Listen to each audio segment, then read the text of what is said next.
주 예수 그리스도 이름으로 하나님 말씀 증거하겠습니다. 계시록 5장을 보겠습니다. 요한계시록 5장 1절부터 봉독하겠습니다. 계시록 5장 1절.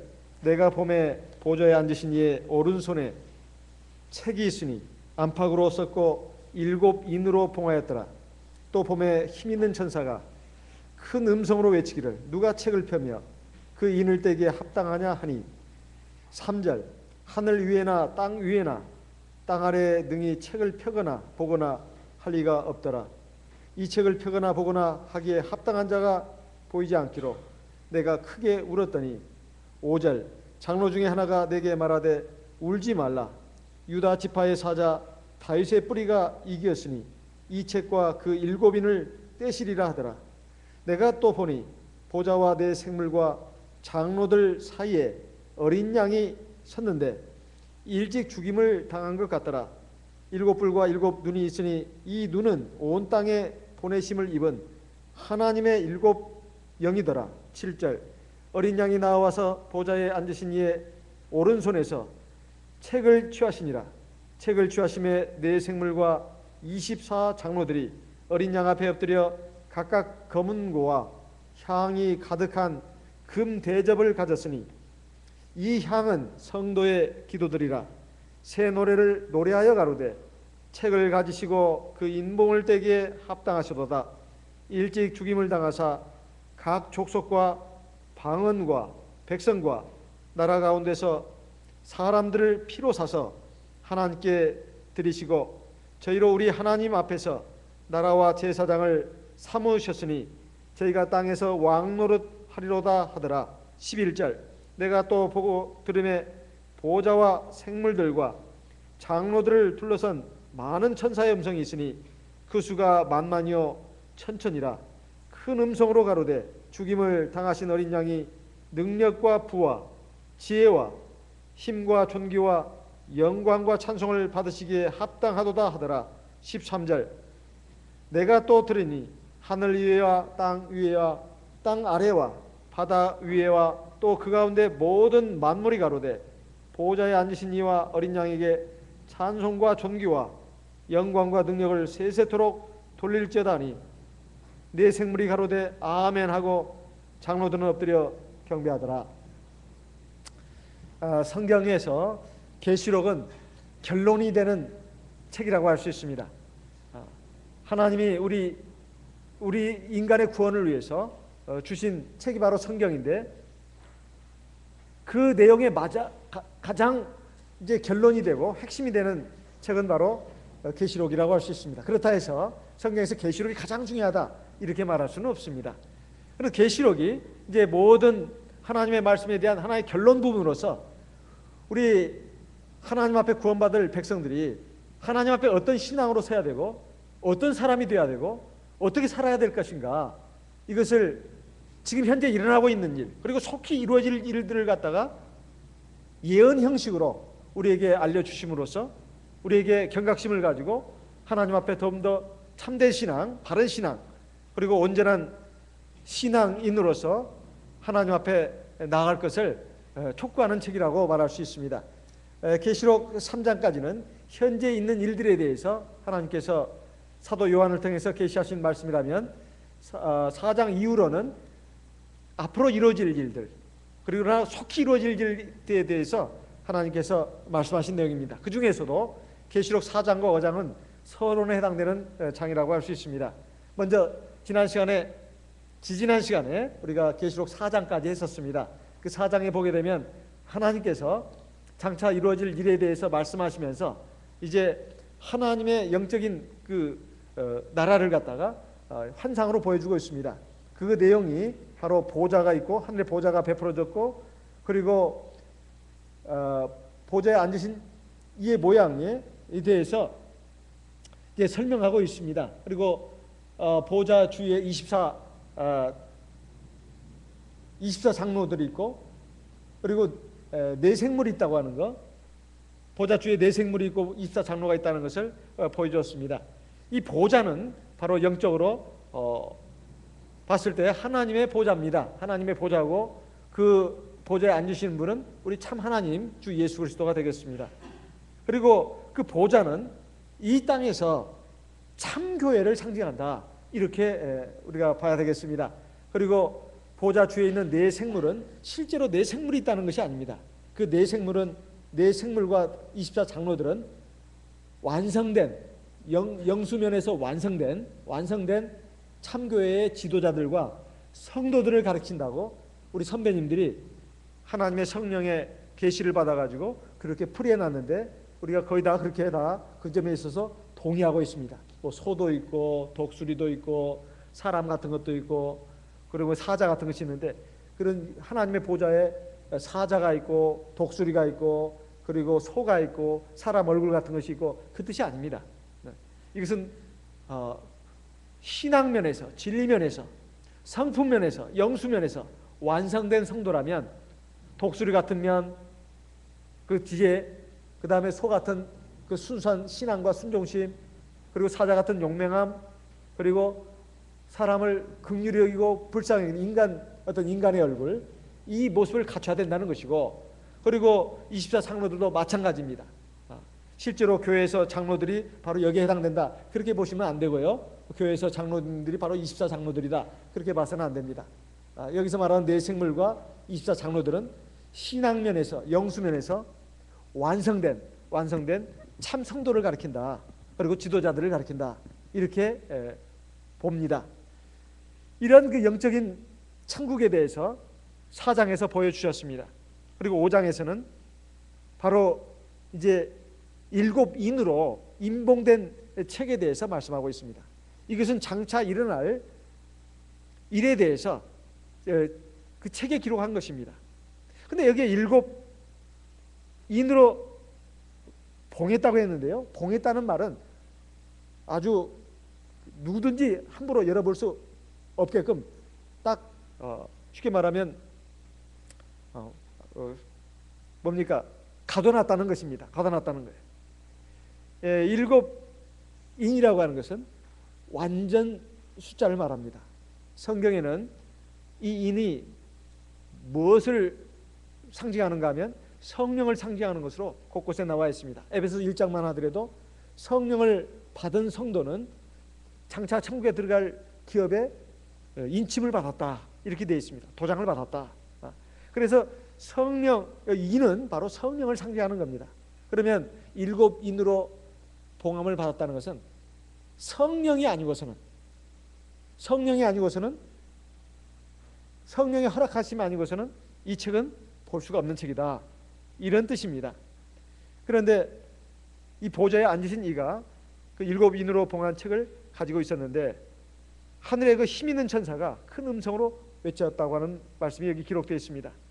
누가 이 인을 떼기에 합당하냐? 누가 이 책을 볼 수 있는 자격이 있는가? 그래서 사도 요한이 이제 영적인 이제 눈으로 벌써 이제 하늘의 보좌에 올라가 있습니다. 하늘의 보좌, 영적인 하늘입니다. 이런 광경을 다 지금 보는 거죠. 그런데 이 책을 보거나 펴거나 하기에 합당한 사람이 보이지 않기로 자기가 크게 울었다고 나옵니다. 여기 3절에 보면은 하늘 위에나 땅 위에나 땅 아래 능히 책을 펴거나 보거나 할 이가 없는 것을 알고서 사도 요한이 크게 울었다고 나옵니다. 이거 하늘 위라고 하는 것은 천사 같은 영적인 존재가 사는 곳을 하늘 위라고 합니다. 그 다음에 땅 위라고 하는 것은 살아있는 사람들이 사는 곳입니다. 사람들이 사는 곳. 그리고 땅 아래라고 하는 것은 죽은 사람이 있는 곳을 말하고 있습니다. 이 말은 모든 세계를 이렇게 말하고 있는 겁니다. 하늘 위나 땅 위나 그리고 땅 아래, 이것은 뭐 하늘 위에 누가 있고 땅 위에는 누가 있고 땅 아래는 누가 있고 이것을 말하려고 하는 것이 아니라 중점이 어디에 있냐면 온 우주에, 그 말입니다. 영계까지 포함해서 물질계까지, 그 다음에 장래에 들어갈 영적인 세계뿐만 아니라 현존하는 세계, 이미 또 죽은 사람들 다 포함해가지고 이 인봉된 책을 볼 수 있는 사람이 아무도 없더라, 이런 뜻입니다. 그래서 어떤 해석을 보게 되면 땅 아래에 있는 것은 마귀를 상징한다, 이렇게 되어 있는데요, 이것은 조금 지나친 해석이라고 봐집니다. 아니, 마귀가 이 책을 봐야 될 이유가 없고, 이것이 이 마귀까지 포함하게 되면 곤란한 문제가 생긴다. 그것은 바로 13절에 나오는 땅 아래가 또 나옵니다. 거기에 보면 하늘 위와 땅 위와 땅 아래와 바다 위와 그 가운데 있는 모든 만물이 보좌에 앉으신 이를 찬송을 드린다고 되어 있습니다. 그러면 땅 아래 이것도 보면은 어떤 책에 보니까 여기 13절에 땅 아래도 마귀도 들어있다 이렇게 되어 있는데요. 이것은 조금 지나친 해석이다 이렇게 생각이 됩니다. 땅 안에 있는 마귀가 하나님을 찬양할 이유가 없죠. 그래서 이것은 땅 위는 천사 같은 영적인 존재가 있는 것, 하늘 위는 천사와 같은 영적인 존재가 사는 것. 그래 땅 위는 지금 현존하는 사람이 사는 것. 땅 아래는 죽은 사람이 있는 것. 이렇게 보시면 되겠습니다. 뭐 특별한 의미가 있는 건 아닙니다. 중점은 어디에 있느냐? 이 책을 볼 사람이 아무도 없다는 겁니다. 심지어 천사까지 포함해서, 영적인 존재인 천사까지 포함해서 어떤 사람도, 천사도 이 책을 볼 수 있는 자격을 가진 사람이 없다는 것을 강조한 것입니다. 그래서 5절에 보면 장로 중에 하나가 내게 말하되, 이 장로가 누구냐? 바로 24장로 중에 하나입니다. 그러면 아까도 말씀드렸다시피 계시록 4장에서 하나님 보좌 주위에 네 생물과 24장로가 있다고 했는데, 영적으로 완성된 사람이라고 말했습니다. 영적으로 완성된 사람. 그러면 영적으로 완성된 사람이라고 하는 것은 사실은 이제 우리가 하나님 나라에 갔을 때나 완전히 확인할 수 있는 것입니다. 지금 이제 이 세상에 우리가 살고 있는 동안에는 하나님만이 판단할 수 있는 것이고, 우리 사람은 누가 영적으로 완성됐다 감히 그걸 단정 지을 수가 없습니다. 자기 자신이 또 그렇게 생각해서도 안 되고요. 그건 교만한 것이죠. 또 누가 감히 어떤 사람을 저 사람은 영적으로 완전 무결한 사람이다 이렇게 또 단정할 수도 없습니다. 그러면 여긴 뭐냐? 이 장래에 이제 이루어질 일을 하나님이 미리 보여주신 것인데, 그냥 하나님 보좌에 있는 쉽게 말하면 영적인 그 하늘에 있는 24장로 중에 하나가 아직 쉽게 말하면 실체라고 하기는 어렵습니다. 나중에 실체로 이제 드러나게 되겠지만은 지금 환상 속에서 보는 것입니다. 환상 속에서, 환상 가운데서 사도 요한은 영적인 하늘에 올라가 있고 거기에 보좌가 있고 네 생물이 있고, 실제 네 생물이 있는 게 아닙니다. 그렇지만 네 생물을 봤습니다. 이거 환상입니다. 그러나 24장로도 마찬가지예요. 영적으로 완성된 장로인데 뭐 실제적인 인물이 아니라 그 중에 한 사람이 그런 뜻입니다. 말했습니다. 울지 말아라. 울지 말아라. 5절에 보면 유다 지파의 사자 다윗의 뿌리가 이겼으니 이 책과 그 7인을 떼시리라. 뗄 수 있는 지금 자격 있는 사람을 가르쳐주고 있는데 누구냐? 유다 지파의 사자라고 되어 있습니다. 우리말은 사자 그러니까 뭐 이거 천사를 말하는 거 아닙니다. 사자는, 여기서 말하는 사자는 백수의 왕, 짐승의 왕, 사자를 말합니다. 영어로는 라이언이라고 하죠. 라이언. 유다 지파의 사자 다윗의 뿌리가 이겼으니 이 책과 7인을 떼시리라. 이것은 바로 유다 지파에서 나올 왕 중의 왕, 만왕의 왕, 진정한 왕 예수 그리스도를 상징하는 것입니다. 일찍이 창세기 39장에 보면 야곱이 유다에게 축복을 하면서, 야곱의 네 번째 아들이죠, 축복하면서 바로 너는 사자라고, 사자 새끼라고 말했습니다. 창세기 39장을 보겠습니다. 창세기 49장 9절 10절 말씀. 창세기 49장 9절 10절. 유다는 사자 새끼로다. 내 아들아 너는 움킨 것을 찢고 올라갔도다. 그는 엎드리고 웅크림이 수사자 같고 암사자 같으니 누가 그를 범할 수 있으랴. 10절. 홀이 유다를 떠나지 아니하며 치리자의 지팡이가 그 발 사이에서 떠나지 아니하시기를 실로가 오시기까지 미치리니 그에게 모든 백성이 복종하리로다. 이것은 바로 이 유다 지파를 통해서 만왕의 왕 주 예수 그리스도가 오실 것을 예언한 내용입니다. 그것을 사자로 표현했어요. 사자는 짐승의 왕이다. 그리고 다윗의 뿌리라고 말하고 있습니다. 바로 유다 지파에서 이스라엘의 왕이 나왔는데 바로 다윗입니다. 다윗이에요. 그리고 다윗의 후손들이 대대로 이스라엘의 왕이 됐습니다.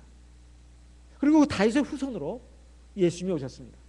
그렇다 해서 예수님이 육신적으로는 다윗의 후손이지만 사실은 다윗까지 포함해서 이스라엘 전 민족 그리고 온 세계 인류를 다 창조하신 창조주 하나님이 되십니다.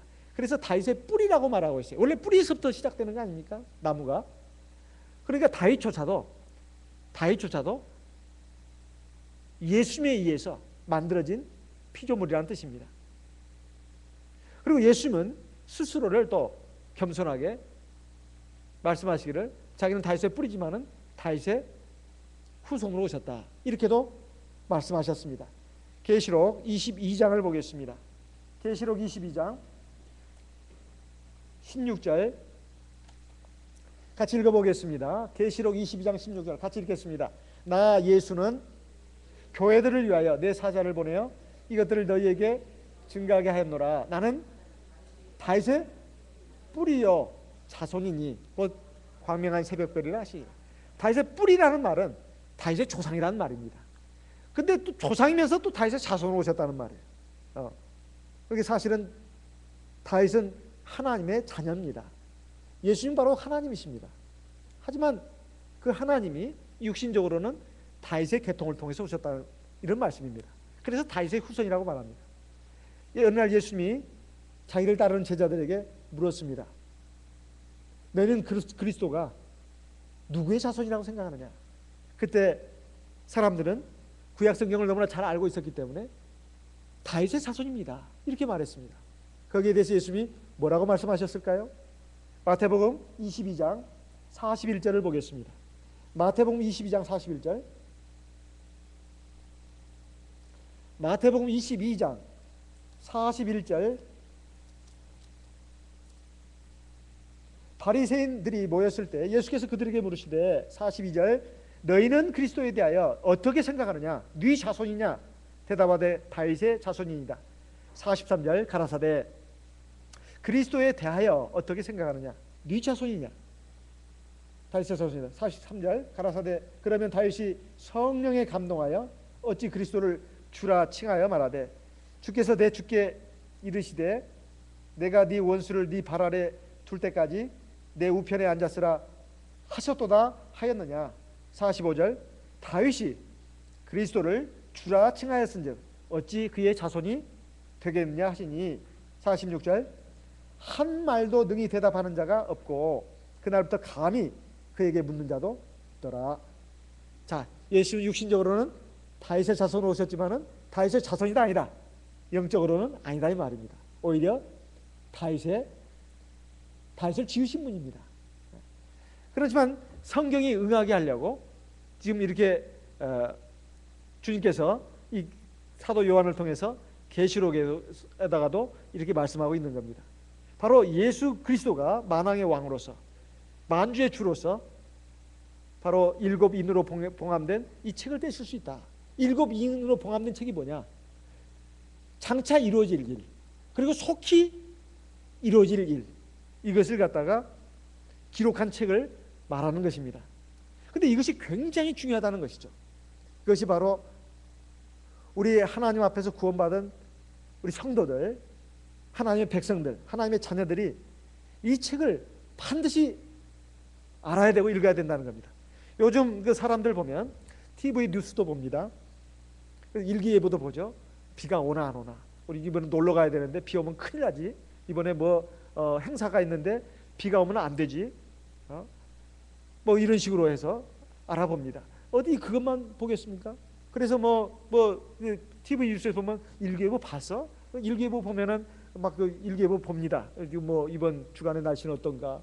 그리고 뉴스도 보잖아요. 신문도 보지 않습니까? 지금 정세가 어떻게 돌아가고 있는가? 앞으로 어떻게 전개될 것인가? 그래야 그것을 알고 미리 준비도 하고 대처를 하는 거 아니겠습니까? 몇십 년 사는 우리 인생도 이렇게 촉각을 곤두세우고 관심을 기울이고 이렇게 그 소식을 접하려고 다 열심인데 실제적으로 역사의 주인 되시는 분은 하나님이십니다. 하나님이 역사를 주관하신다 이 말이에요. 그 근본과 핵심을 기록한 이 책을 우리가 관심 있게 보지 않는다면 이것은 뭔가 이 주객이 전도된 것이고 본말이 전도된 것입니다. 근본과 핵심을 알면 사실은 세상살이에 대해서 그렇게 염려하고 걱정할 필요가 없습니다. 그래서 사실 이것이 굉장히 중요하다는 것을 알기 때문에 바로 이 사도 요한은 울었습니다. 이걸 알아야 되는데 이 책을 볼 수 있는 사람이 아무도 없었기 때문에 너무나 답답하고 너무나 괴롭고 슬퍼서 울었다는 것입니다. 그렇지만 바로 하나님 보좌에 있는 둘러싼 24장로 중에 한 사람이 울지 말라고, 그렇게 낙심하고 절망할 일이 아니다, 이 책을 떼실 분이 있다. 그분이 누구냐? 바로 주 예수 그리스도라는 뜻입니다. 그래서 6절에 보니까 내가 또 보니 보좌와 내 생물과 장로들 사이에, 이 보좌와 내 생물과 장로들은 바로 계시록 앞에 장 4장에 나왔던 바로 그것입니다. 어린 양이 섰는데 일찍 중임을 당한 것 같더라. 지금 주 예수 그리스도에 대해서 설명하고 있는 내용입니다. 어린 양으로 섰다 이 말이죠. 일찍 죽임을 당한 어린 양, 바로 주 예수 그리스도입니다. 그런데 7뿔과 7눈이 있으니 이 눈은 온 땅에 보내심을 입은 하나님의 7 영이더라, 이렇게 되어 있습니다. 7뿔이라고 하는 것은 보통 우리가 계시록 볼 때 뿔은 힘을 상징합니다. 힘을, 또는 능력, 권세를 상징합니다. 자, 이걸 머릿속에 넣어야 합니다. 네, 머릿속에 넣어야 돼요. 뿔이 뭐라고요? 힘, 권세, 능력을 상징해요. 7이라는 숫자는 완전한 숫자예요. 이 말씀은 우리 주 예수님은 전능하신 분이라는 뜻이에요. 완전한 능력, 권세를 가지신 분이라는 뜻입니다. 그 다음에 눈은 뭐냐? 지혜를 상징합니다. 지혜, 앞을 내다보는 눈, 판단력을 말하는 거예요. 모든 걸 볼 수 있다는 것입니다. 7이라는 것은 완전 숫자입니다. 그러니까 하나님은 모든 걸 아신다는 뜻이에요. 자, 그러면 7뿔과 7눈은 뭡니까? 줄여서 4글자로 전지전능입니다. 전지전능, 모든 것을 아시고 그리고 모든 능력을 갖고 계신 분이라는 뜻이에요. 이제 이렇게 기본적인 것을 알아놔야 계시록을 풀어갈 때 쉽게 이해가 됩니다. 7뿔, 그건 완전한 능력, 전능하신 것을 상징한다. 7눈은 뭐라고요? 모든 것을 아시는 전지를 말하는 겁니다. 모든 것을 아시는 전지. 이분은 바로 우리 주 예수님밖에 없습니다. 하나님밖에 없다 이 말이에요. 그리고 이 눈은 온 땅에 보내심을 입은 하나님의 7영이다. 하나님의 7영이라고 말하고 있습니다. 그러니까 7뿔과 7눈을 가진 이분 주 예수 그리스도는 또한 뭐야? 온 땅에 보내심을 입은 하나님의 7영이다. 자, 7영이라고 했어요. 7은 뭐라고요? 완전 숫자. 0은 뭐예요? 하나님의 성령을 가리키는 겁니다. 그러니까 하나님의 성령은 온 우주 만물에 충만히 거하게 계신다는 뜻이에요. 우리 눈에는 안 보이지만 계십니다. 우리 눈에 안 보이지만 틀림없이 있는 게 있잖아요. 적어도 사람과 식물과 그리고 동물이 살아서 움직이는 곳이라면 뭐가 있습니까? 공기가 있죠. 공기가. 바람이 있잖아요. 이 바람은 성령으로 상징하고 있습니다. 우리 눈에 안 보이지만 있지 않습니까? 살아있잖아요. 마찬가지로 하나님의 성령은 우리 눈에 안 보입니다. 하지만 엄연히 살아계신다는 뜻입니다. 이 7인으로 봉함된 하나님의 장래의 하실 일에 대해서 기록한 이 책을 펼 수 있는 분은 3가지 조건을 갖춰야 된다는 것입니다. 하나는 왕의 자격이 있어야 된다. 왕의 자격. 또 하나는 제사장의 자격이 있어야 된다. 또 하나는 선지자의 자격이 있어야 된다. 그것을 갖다가 계시록 5장 5절에서 6절까지 말씀하신 겁니다. 아까 유다 지파의 사자 다윗의 뿌리가 이겼다는 것은 왕의 신분을 가진 사람이야만 이 책을 비밀을 풀 수 있다는 것이고, 그 다음에 어린 양이 섰다고 했는데 이건 예수님이 어린 양, 세상 죄를 지고 가는 어린 양으로 오셨다는 것이지만은 어린 양으로 자기를 드렸을 뿐만 아니라 그 어린 양을 드리는 바로, 그리고 드리고 나서 뭐가 됐냐면 대제사장이 됐습니다. 대제사장이 히브리서 7장에부터 쭉 잘 기록이 되어 있습니다. 예수님은 우리에게 대제사장, 구약시대에 아브라함에게 나타나가지고 축복을 했던 멜기세덱으로 예표되는 대제사장이 바로 예수 그리스도라고 말씀하고 있습니다. 두 번째는 대제사장의 자격을 갖춰야 되고, 세 번째는 선지자의 자격을 갖춰야 합니다. 이 선지자라고 하는 것은 모든 것을 아는 사람입니다. 하나님께 계시를 받아가지고 장래에 대해서 그리고 아주 깊이 감춰진 비밀에 대해서 모든 것을 안다는 것이에요. 이 세 가지 조건을 갖춘 분이 누구냐? 바로 우리 주 예수 그리스도입니다. 우리 주 예수 그리스도예요. 그 예수 그리스도에 대해서 지금 이렇게 표현을 하고 있는 것입니다. 그런데 그 어린 양이 이제 7절에 보면 나와서 보좌 앉으신 이의 오른손에서 책을 취하시니라. 이 어린 양이 대체 사람도 아닌데 우리가 보통 이 짐승으로 생각하면 아주 곤란합니다. 그리고 보좌에 앉으신 분은 분명히 하나님이십니다. 그럼 하나님도 있고 예수님이 따로 있다는 말이냐? 그게 아닙니다. 그게 아니에요. 이건 어디까지나 영적인 환상을 지금 보여주는 겁니다. 어린 양이 짐승인데 어떻게 이게 예수님이냐? 이렇게 막 따지고 들면은 이거 할 말이 없습니다. 어린 양으로 오시는 예수님을 말씀하는 거예요. 바로 이 어린 양은 바로 보좌에 앉으신 하나님이기도 합니다. 이해가 안 되는데요? 이해가 안 되는 게 아닙니다. 기도하고 믿음으로 잘 들으시면 다 이해가 됩니다. 다 이해가 돼요. 그래서 이제 하나님의 보좌에서 그 책을 취해가지고 책을 취했습니다. 그랬더니 8절부터는 세 부류의 사람들 또는 만물들, 영적인 존재들이 하나님의 보좌 앞에 어린 양 앞에 엎드려가지고 찬송을 드리는 장면이 나옵니다. 그리고 하나님을 찬송하는 장면이 나와요. 이것이 뭘 말하는 것이냐? 이것은 바로 하나님 앞에 구원을 받을 대상이 누군가, 그리고 하나님이 이제 심판한다고 했을 때 하나님의 구원과 심판의 대상이 누군가, 이것을 지금 여기에 알려주고 있는 것입니다. 그런데 8절 이하로는 하나님께 구원받을 그 대상들이 세 부류로 나눠가지고 하나님을 경외하고 하나님을 찬송하고 하나님께 영광을 돌리는 그런 장면이 나옵니다. 먼저 성도들입니다. 성도들이 8절에 보게 되면 책을 취하심에 네 생물과 24장로들이 어린 양 앞에 엎드려 각각 검은고와 향이 가득한 금 대접을 가졌으니 이 향은 성도의 기도들이라. 새 노래를 노래하여 가로되 책을 가지시고 그 인봉을 떼기에 합당하시도다.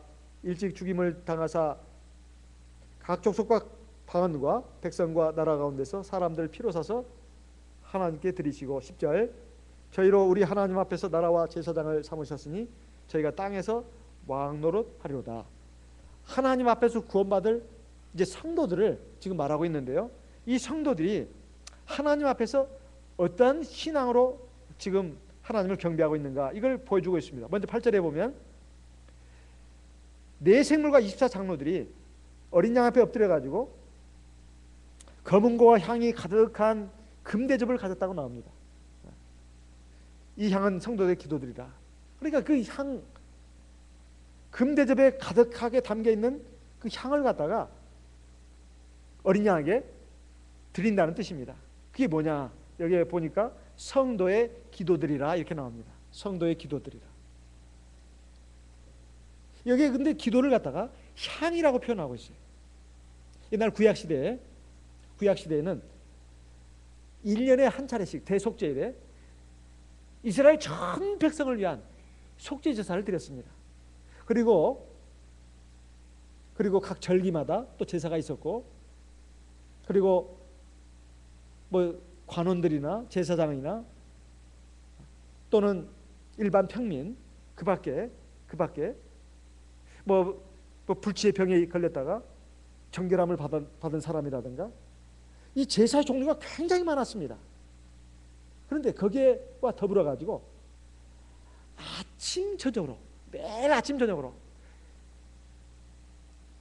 성막에서 향을 피웠어요. 그게 뭐냐? 바로 기도다 이 말이죠. 출애굽기 30장 7절로 9절 말씀을 보겠습니다. 출애굽기 30장 7절로 9절.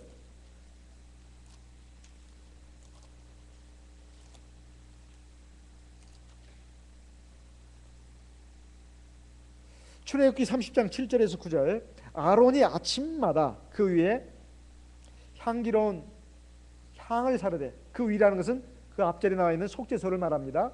속죄소 위에다가 향기로운 향을 사르되 등불을 정리할 때에 살을 찌며 8절 또 저녁 때 등불을 켤 때 살을 찌니 이 향은 너희가 대대로 여호와 앞에 끊지 못할지며.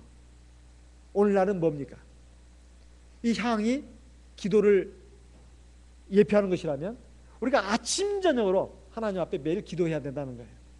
우리는 생각할 때, 저나 여러분, 아이고 기도할 때 아무 소리도 안 들리고 아무 기척도 없고 하나님 눈에 안 보이고, 그러니까 이 기도하는 것이 또 별거 아닌 걸로 생각하는 분들이 굉장히 많습니다. 기도는 아주 다급할 때는 한 번 하고, 이렇게 예배 드릴 때는 한 번씩 하는 것이고, 뭔가 필요할 때만 하는 것으로 생각하는 그런 분들이 너무 많아요. 너무 많습니다. 그런데 기도는 사실 매일 아침 저녁으로 해야 합니다. 그리고 이것은 향입니다. 그리고 이 향은 하나님이 반드시 다 흠양하신다는 거예요. 그래서 저는 이 말씀을 또 오늘 보면서, 아 그렇구나, 정말 내가 매일 아침 저녁으로 기도하는 거, 아 정말 믿음을 가지고 기도해야 되겠다.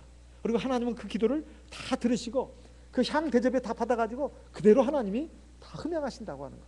우리 기도는 허공에 흩어지는 메아리가 아닙니다. 헛된 메아리가 아니다 이 말이에요. 하나님이 다 귀하게 받으시는 겁니다. 하나님의 완전하신 뜻대로 우리를 위해서 반드시 이루어 주십니다. 그러니까 우리는 믿음을 가지고 기도해야 합니다. 기도할 때 이 기도에서 뭐하나 아주 따분하게 생각하고 지루하게 생각하고 또 힘겹다고 생각하고 또 기도에도 아무 소용없다고 생각한다면 그건 잘못된 생각입니다. 하나님은 기도를 들으십니다. 반드시 들으신다 이 말이에요. 그걸 우리가 꼭 기억해야 합니다. 하나님의 때 가장 완전하고 가장 영광스러운 것으로 우리에게 이루어 주신다 이 말입니다. 나에게 이루어 주신다는 거예요. 그러니까 우리는 걱정하지 말고 믿음을 가지고 기도해야 합니다. 그것도 아침 저녁으로. 그것도 간단히 기도하는 것, 기도를 말하는 게 아닙니다. 정말로 제사 드리듯이, 향을 사르듯이 그렇게 드려야 된다 이 말이에요. 이것은 바로 그 향을 성도들의 기도리라고 되어 있습니다. 이것이 얼마나 중요한지 계시록 8장에 가서 또 한 번 강조하고 있습니다. 계시록 8장 3절 4절 말씀. 계시록 8장 3절 4절 같이 읽어보겠습니다. 계시록 8장 3절 4절. 또 다른 천사가 와서 제단 곁에 서서 금 향로를 가지고 많은 향을 받았으니 이는 모든 성도의 기도들과 합하여 보좌 앞 금단에 드리고자 함이라. 4절 같이 읽겠습니다. 향연이 성도의 기도와 함께 천사의 손으로부터 하나님 앞으로 올라가는지라. 자, 우리는 지금 천사가 우리의 기도를 받아가지고 올라가는다는데, 대체 우리의 기도를 받아가지고 하나님께로 올라가는 그 천사는 누굴까요? 바로 성령입니다. 성령이 바로 하나님의 천사예요. 로마서 8장을 보겠습니다. 로마서 8장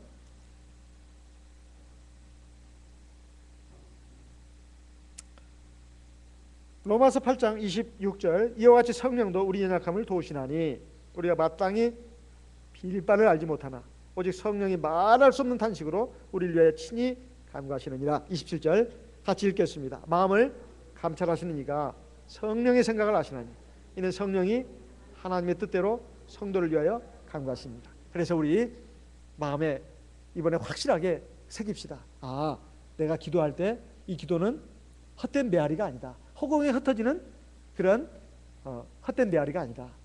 이것은 하나님 앞에 올라가는 향이다. 향. 하나님은 이 향을 반드시 받으신다. 그리고 하나님의 선하고 완전하신 뜻대로 나를 위해서 이루어 주신다. 이런 믿음을 가지고, 이런 깨달음과 알을 가지고 기도해야 되겠습니다. 네. 이게 굉장히 중요한 부분입니다. 네.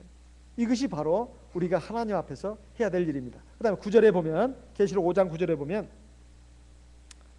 이 하나님의 성도들이 어떤 사람들이냐, 바로 구원의 노래를 부르는 사람들입니다. 새 노래를 노래하여 가로되 책을 가지시고 그 인도를 되게 합당하시도다. 이것은 이스라엘 백성들이 모세 인도를 받아가지고 홍해 바다를 건너고 나서 하나님께 구원의 노래를 찬송했습니다. 구원받은 자의 노래입니다. 그 내용은 하나님이 우리를 죄악 가운데서 구원해내셨다는 거예요. 뭘로? 예수의 피로. 예수의 피로 구원해내셨다는 뜻입니다. 그래서 그 구원을 받은 성도들이 바로 주 예수를 찬송하면서 이 인복을 떼기에 합당한 분이십니다. 그러면서 그분은 바로 일찍 죽임을 당하셨지만은 각 족속과 방언과 백성과 나라 가운데서 사람들을 피로 사셨다. 어떤 피? 자기의 피로, 주 예수의 피로 사가지고 하나님께 드렸다. 여기 보면 각 족속, 방언, 백성, 나라라고 되어 있습니다. 장차 하나님 앞에 구원받을 백성들은 중국인들만이 아닙니다. 지금 현재는 우리 참예수교회가 거의 중국인들입니다. 거의 중국인들이에요. 이것이 참 저는 뭐 하나님의 뜻이 있다고 생각을 합니다. 많은 좀 안타까운 생각도 많이 들어요. 그래서 아직은 구원이 완성된 게 아닙니다. 전 세계에 지금 중국인들도 많이 퍼져 있고 우리 한국 사람도 많이 퍼져 있다고 하는데 인구 면에서 본다면 중국인을 따라갈 수가 없죠.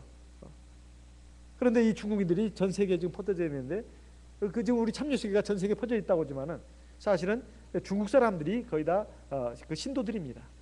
이들을 통해서 그 현지의 나라의 족속들, 민족들을 구원하시려고는 하나님 뜻이 있는 것이 아니냐 이런 생각이 듭니다. 근데 일반 교회를 보면 우리가 반대입니다.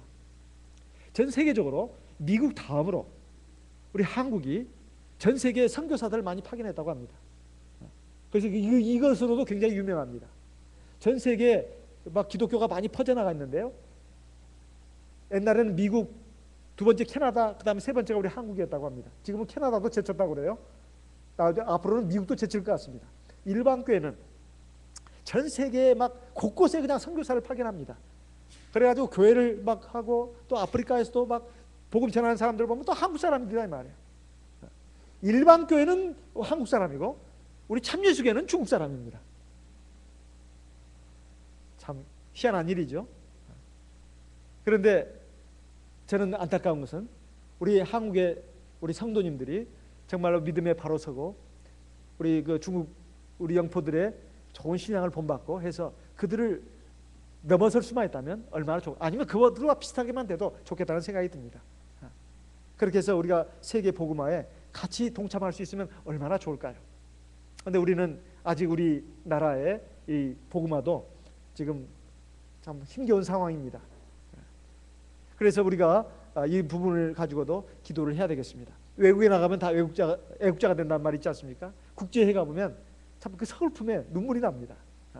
막 그 세계 선교 상황을 보여주는데 중국인들이 그렇게 열심히 하는 거예요. 우리 한국은 해마다 보고를 해도 보고가 별로 없을 정도로 작년에 했던 거 몇 년 전에 했던 거 또 다시 재탕해서 올리고 이런 정도인데요. 물론 각지 교회 몇 개의 교회에서 교회 건물 짓고 이런 건 있습니다. 근데 교회 건물 짓는 것이 발전의 그 지표로만 꼭 내세울 건 아닙니다. 물론 그것도 잘한 일이지만은 어쨌든 많은 곳에 교회가 서고 신도들이 늘어나고 이것이 바로 우리가 추구해야 될 부분인데 여기에 분명히 예언되어 있습니다.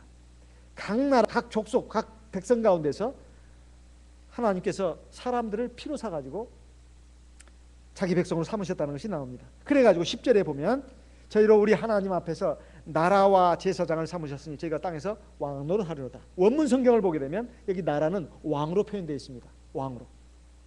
그래서 하나님 앞에 구원받은 백성들은 저희는 오직 택하신 족속이요 왕 같은 제사장들이니 베드로 전서 2장 9절에 있는 말씀 아닙니까? 그의 소유된 나라요. 이렇게 되어 있습니다. 그러니까 우리를 왕 같은 제사장으로 삼으셨다는 거예요. 그러니까 우리들도 주 예수님과 같이 왕의 신분도 가지고 있고 제사장의 신분도 가지고 있습니다. 또 선지자의 신분도 갖고 있어요. 그 근거가 뭐죠? 그 근거가 성령을 받았다는 거예요. 성령을 받으면 성령이 우리를 진리 가운데로 인도합니다. 그렇다 해서 우리가 주 예수님이 되고 하나님이 된다는 뜻은 아닙니다. 우리가 주 예수께 속한 사람이 된다면 왕 같은 제사장 그리고 선지자 같은 그런 사람이 될 수 있다는 뜻입니다. 그러려면 어떻게 해야 되느냐? 성령의 기도와 하나님의 말씀에 전념해야 합니다. 그러면 우리도 영의 눈이 밝아지고 판단력이 생겨가지고 하나님의 깊은 비밀까지도 깨달아 알 수 있습니다. 하나님이 그렇게 하십니다. 그래서 7인으로 봉함된 책을 펼 수 있는 사람은 사실 주 예수님이지만은 주 예수님께 속한 성도들도 그럴 자격이 있다는 뜻입니다. 자격이 있다 해서 누구나 떼는 것은 아니에요. 바로 왕 같은 제사장이 돼야 되고 선지자 같은 그런 성도가 돼야만 하나님의 말씀을 들어도 깨달음이 오고 그리고 그 깨달은 진리를 가지고 더욱더 하나님 앞에 완전한 왕과 제사장으로 선자로 설 수가 있는 것입니다. 두 번째로 거기 첫 번째 보면은 땅에서 왕노로 산다는 것은 바로 우리가 이 지상에서 육신을 가지고 살 때 왕 같은 제사장으로 산다는 뜻입니다. 그러니까 영적인 천국에서 우리가 왕 같은 제사장으로서 산다는 뜻이에요. 이것은 굉장히 중요한 부분입니다. 우리가 비록 세상적으로 육신적으로는 뭐 외모라든가 그리고 뭐 재산이라든가 학벌이라든가 그 밖에 사회적인 지위에 의해서 인간이 높고 낮음 이것이 평가가 됩니다. 하지만 영적으로 봤을 때는 그런 것은 아무 소용이 없습니다. 우리가 바로 하나님의 나라에서 왕 같은 그런 지위에 있는 사람들이라는 것입니다. 그러니까 이것을 생각하고 우리가 항상 이것을 존귀하게 생각해야 합니다. 하나님 우리에게 귀한 걸 주셨는데도 그걸 귀하게 생각하지 않는다면 이것은 나중에 잃어버리게 될 가능성이 많습니다. 그래서 내 신분을, 내 영적인 신분을 바로 아는 것이 굉장히 중요합니다. 그러면 우리가 세상을 보는 눈도 달라집니다. 인생을 보는 눈도 달라집니다. 우리가 육신적인 것에 얽매여 가지고 막 짜증을 내고 원망하고 불평하고 그리고 남 미워하고 또 막 욕심부려서 다투고 싸우고 죽이고 이런 것이 없어집니다. 우리는 영적인 왕인데 그리고 하나님 나라에 들어가서 살 하늘나라의 왕자들인데 왜 우리가 그런 세상의 육신을 가지고 세상만 바라보고 사는 사람과 똑같이 살아야 되냐 이 말이에요. 그렇게 살 수는 없는 것입니다. 그 다음에 두 번째는 11절 12절에 보면 하늘의 천사들에 대해서 말하고 있습니다. 하늘의 천사들.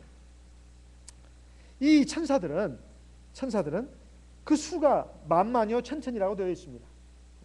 그런데 이 천사들도 하나님의 지으신 영적인 피조물들입니다. 그리고 이 천사들이 하는 일이 뭐냐? 바로 천사들이 하는 일은 구원받을 성도들을 보살피라고 보냄받은 그런 일꾼들입니다. 히브리서 11장 히브리서 1장을 보겠습니다. 히브리서 1장 14절 히브리서 1장 14절 같이 읽어보겠습니다. 히브리서 1장 14절 같이 읽겠습니다. 모든 천사들은 부리는 영으로서 구원 얻을 후사들을 위하여 섬기라고 보내심이 아니요. 그러니까 천사들도 비록 일부는 타락해가지고 마귀가 되고 마귀를 따르는 그런 악한 영들이 됐습니다. 하지만 다 그런 건 아닙니다. 다 그런 건 아니에요. 그래서 이 천사들도 나중에 하나님 앞에 결국은 구원을 받을 영광을 받을 그런 존재로 이제는 되는 것입니다. 그래서 이 천사들도 하나님을 찬송하고 있습니다. 하나님을 찬송하고 있어요. 그 찬송의 내용이 12절에 나와 있습니다. 그리고 이 천사들이 하는 일이 능력이 있어가지고 하나님의 일을 수행하는 사람들입니다. 그런 존재들입니다. 시편 103편을 보겠습니다. 시편 103편 20절에서 22절 시편 103편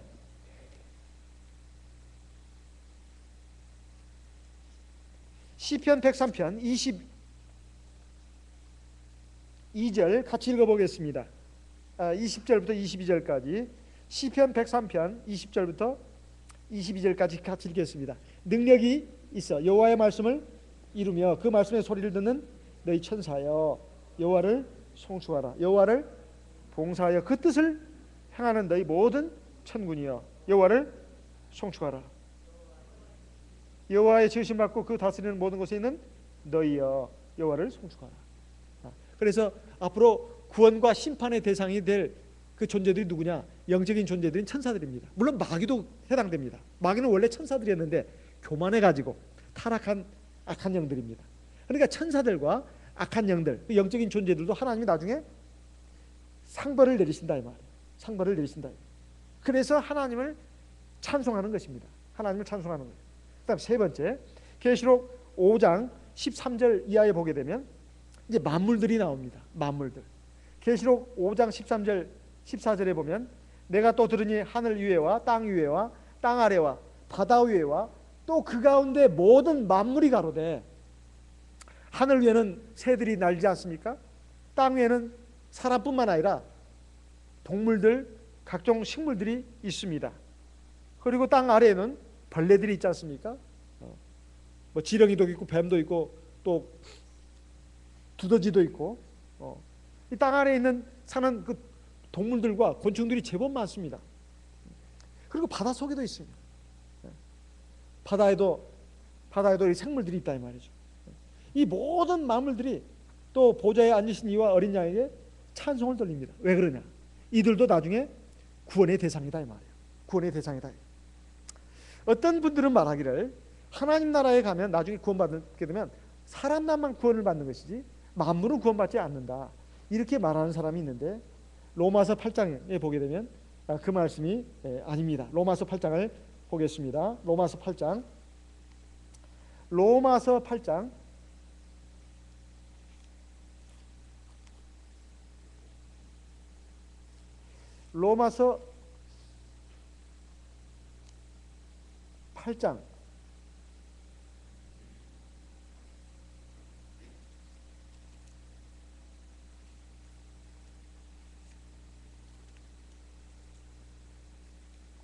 로마서 8장 19절부터 보게 되면 피조물에 고대하는 바는 하나님의 아들들에 나타나는 것이니, 여기에 피조물과 하나님의 아들들을 구분하고 있습니다. 여기에 피조물을 갖다가 사람이라고 해석하는 견해도 물론 있습니다. 그런데 그렇게 하면은 앞뒤 말이 모순이 생깁니다. 피조물에 고대하는 바는 하나님의 아들들에 나타나는 것입니다. 사람과 만물은 같은 게 아닙니다. 피조물이 왜 고대를 하냐 이 말입니다. 거기는 동물도 있고 식물도 있고 각종 광물이 있습니다. 그래서 왜 고대를 하는가? 뭘 고대를 하는가? 하나님의 구원의 날, 즉 하나님의 심판 날은 구원의 날 아니겠습니까? 그 날을 기다린다는 거예요. 그래가지고 자기들도 완전히 구원받기를 원한다는 겁니다. 20절에 보면 피조물이 허무한데 굴복하는 것은 자기 뜻이 아니요 오직 굴복케 하시는 이로 말미암습니다. 아담과 하와가 범죄한 이유로 만물들도 죽음이 오게 됐어요. 동물도 죽고 식물도 죽습니다. 이전에는 죽는 게 없었어요. 그런데 죽음이 찾아왔다는 말입니다. 여러분 한번 생각해 보세요. 지구 온도가 0.1도만 올라가도 많은 생물들이 죽습니다. 동물과 식물이 그걸 견디지를 못해요. 0.1도에도. 그래도 해마다 수십 종, 수백 종의 식물과 동물들이 죽어가고 있다고 합니다. 제가 가끔씩 신문에 나옵니다. 그걸 제가 늘 그 스크랩을 해놓는데 오늘 이 시간을 갖고 오지 않았어요. 1년에도 몇십 종의 식물과 동물들이 죽어간다는 거예요. 멸종돼 간다는 겁니다. 멸종돼 간다. 날씨가 뜨거울 때는 40도 몇 도까지가 올라갈 수도 있기도 합니다. 그럴 때 화초들은 그 더위를 견디지 못해가 죽어버립니다. 이번에 보세요.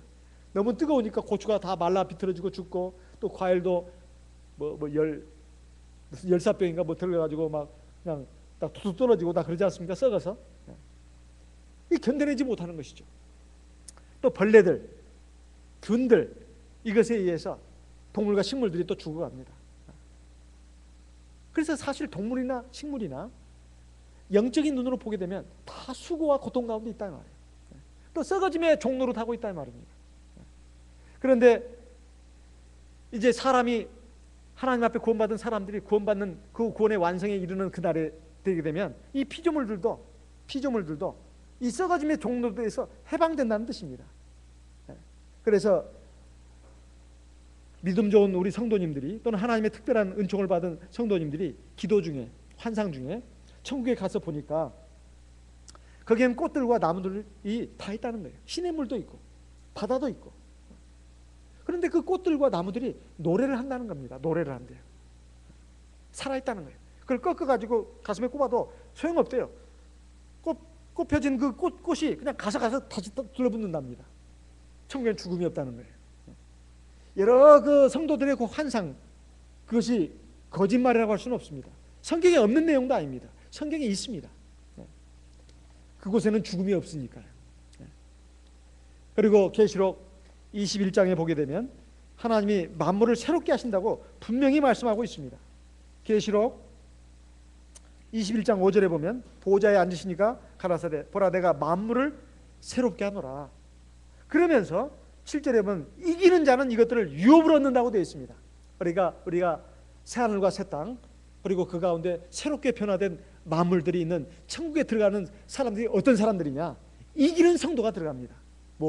세상의 죄악, 불신앙, 마귀의 시험, 육체의 정욕, 이걸 이기는 사람들이 바로 그 하나님 나라에 들어갑니다.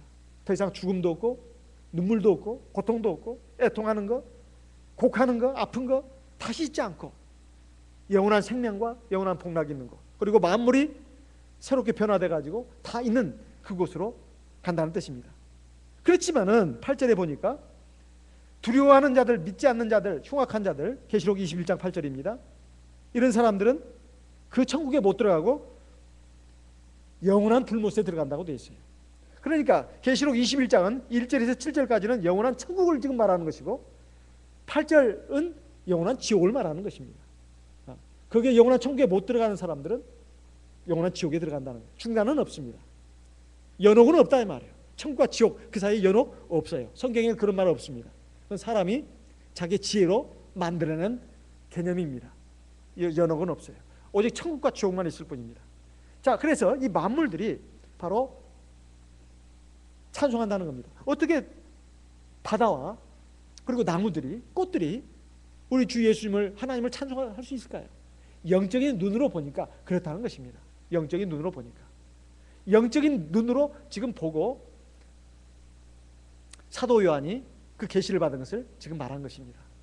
여러분, 이제 앞으로 일어날 일에 대해서 그 책을 펴는 자격을 가진 분이 주 예수님이시고, 그리고 주 예수님에 의해서 나중에 구원을 받을 그 부류가 세 부류로 나왔습니다. 첫째는 성도들이고, 그리고 천사들이고, 그리고 만물들입니다.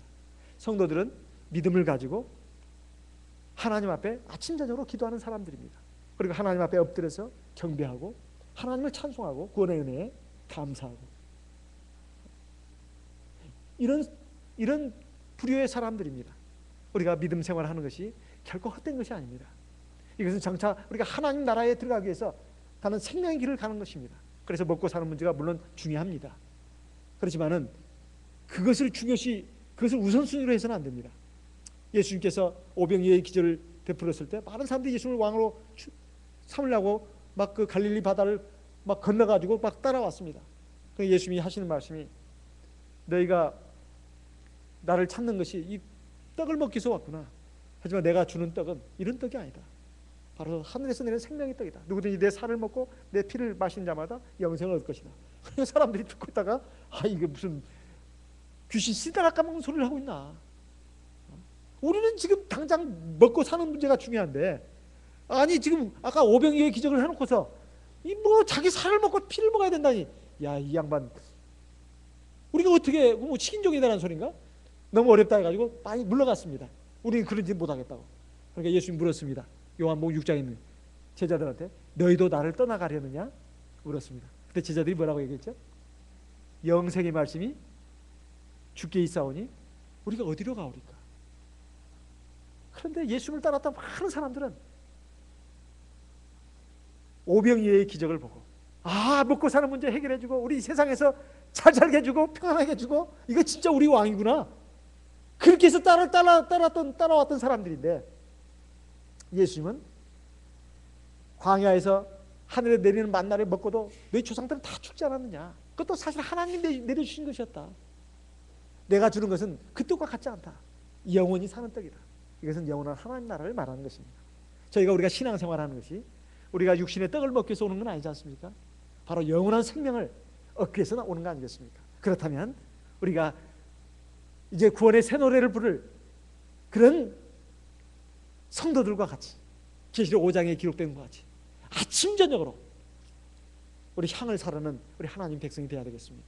그리고 하나님께 엎드려 가지고 하나님 말씀을 먹고 하나님의 은혜에 감사하고, 그리고 하나님 앞에서 우리가 왕, 제사장, 선자 역할을 하면서 하나님의 나라가 확장되기를 위해서 우리가 힘을 써야 되겠습니다. 그러면 우리가 먹을 것, 입을 것, 마실 것을 하나님 다 더해 주신다고 했습니다. 너희는 먼저 그의 나라와 그의 의를 구해라. 그러면 이 모든 것을 너에게 더하시리라. 우리의 하나님의 영광의 나라에 들어가는 그날을 바라보면서 영원한 그 나라와 연결져 가지고 이 세상을 우리가 믿음으로 사는 것이 굉장히 중요합니다. 그러한 하나님의 귀한 백성이 되시기를 바랍니다. 우리 다 같이 이 시간 말씀을 마음에 새기면서 기도의 자목으로 삼아서 기도하겠습니다. 아까 오전 예배 마치고 나서 식사하면서 들었습니다. 우유한 목자님 사모님이 이달 20일 날 연대 세브란스 병원에 입원하셔가지고 24일 날 심장 수술을 받으신다고 합니다. 우리 목자님 사모님을 위해서 같이 기도하겠습니다. 그리고 또 오전 예배 마치고 우리 유수견 자매님으로부터 얘기 들었습니다. 어머니가 많이 그래도 좋아지셨다고. 저희가 봐서도 그렇습니다. 물론 조금 좋아졌지만은 그래도 참 저는 너무 기뻤습니다. 근데 그 사이에 아마 더 좋아지신 것 같습니다. 하나님께 뜻이 어디 있는지는 모르지만은 이제 우리는 하나님의 긍휼과 자비를 바라면서 기도할 뿐입니다. 우리 하나님의 선하신 인도를 바라보면서 기도하겠습니다. 그뿐만 아니라 병중에 계시는 우리 성도님들이 적지 않이 있습니다. 그분들을 위해서, 그 가정을 위해서도 기도하도록 하겠습니다. 다 같이 합심해서 기도하겠습니다.